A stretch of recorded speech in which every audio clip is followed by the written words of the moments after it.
How, you may ask, did we end up here? How did this happen? Let me tell you how this happened. And then I'm going to explain why this happened. So we had this desk.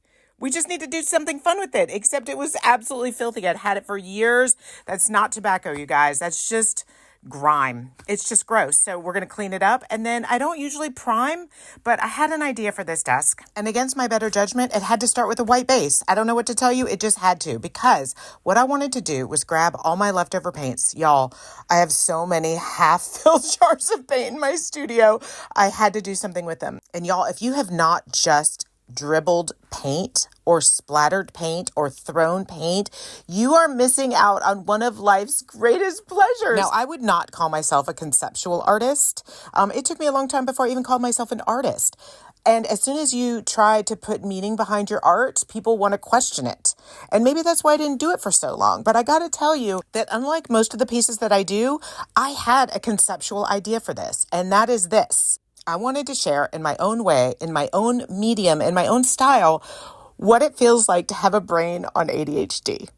Okay, so just imagine that the white space is what normal people, no, that's not fair. We're all normal in our own way. But what neurotypical, we'll call it, people have as the space in between their thoughts. I don't have those spaces, but I imagine that lives in that white space is patience, the ability to not interrupt people, the ability to tell a story in a succinct amount of time, the ability to not ruminate on something endlessly. I feel like there's a magic place in that white space that for many of us is so far out of our reach, and we spend our whole lives just trying to be there. So we mask, we find each other, we seek therapy. But this piece, I just really wanted to show you guys, to show you neurotypicals what it was like to have all the space filled up. And here's where life imitating art, imitating life, whatever that saying is, really came to fruition, because as I kept twirling the paint and just every day I would walk in and just grab another color and start my day.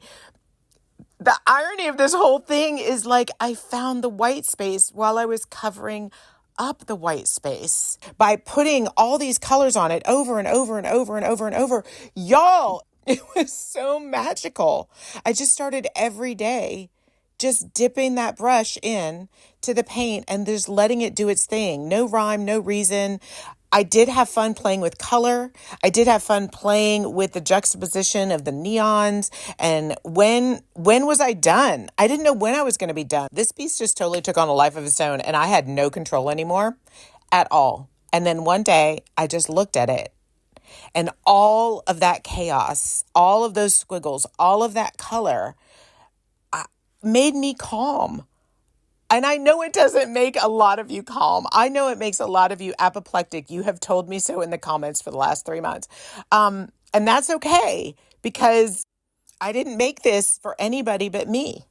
I didn't make this to sell. I didn't even make this to show. I didn't even film the first half of it. I just noticed when I showed an update on it that everybody went crazy. So I thought I'd make you guys kind of this tutorial, which isn't really a tutorial. It's just grab this paint because it's really awesome.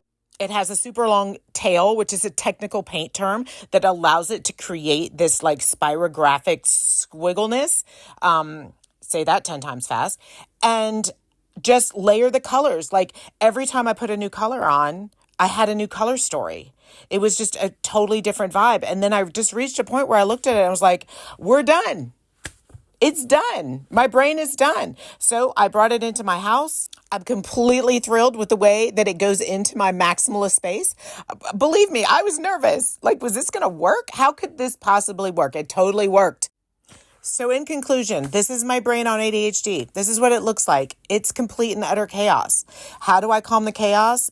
By making art that represents the chaos, I guess. I can't wait to do this again. I got to find another piece because now I'm craving it.